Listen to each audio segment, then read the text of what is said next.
Theresa May's desperate struggle to hammer out a Brexit divorce deal appeared to have stalled tonight as Ireland threatened to kick trade talks into the new year. The Prime Minister has angrily denied caving into Brussels' demands as she scrambles to get the plans back on track.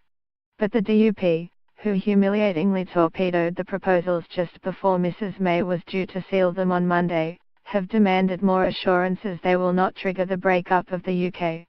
Theresa May, pictured at PMQs today, had planned to return to Brussels swiftly to try to complete a divorce deal with the EU, but this has been cancelled.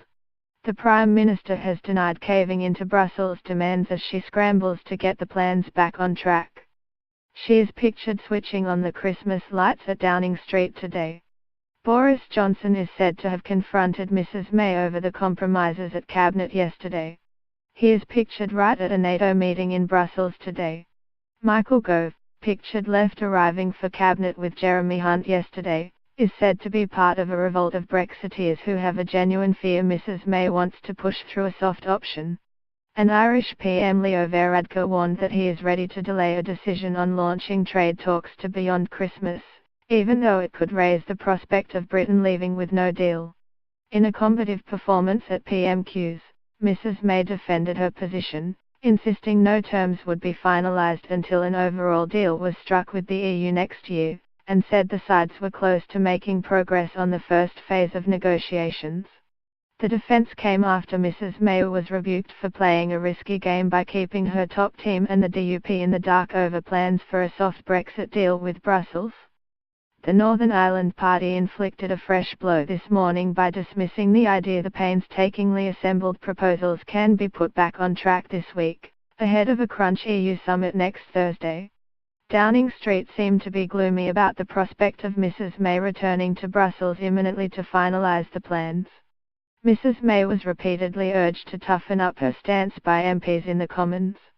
Tory backbencher Jacob Rees-Mogg said her Brexit red lines needed a new coat of paint, while hardline Eurosceptic Peter Bone offered to accompany her to Brussels to sort out the Eurocrats. Mrs May angrily dismissed the idea that she would agree anything that would put the integrity of the UK at risk. DUP MPs Nigel Dodds, Geoffrey Donaldson and Gregory Campbell, pictured left to right, seemed to be enjoying themselves during the PMQ's session today. Mrs May said, "We're leaving the EU, we're leaving the single market and the customs union, but we will do what is right in the interests of the whole United Kingdom, and nothing is agreed until everything is agreed." There is growing alarm on the Tory benches after David Davis confirmed some sectors of the UK economy could have to align with the EU after Brexit to resolve the Irish border issue. Former leader Ian Duncan Smith, who has acted as a bridge between No 10 and Eurosceptic MPs until now, described the proposal as intolerable and suggested it was time to walk away from the talks. "We are beginning to stare at the edge of what is a price that we simply cannot afford to pay," he said.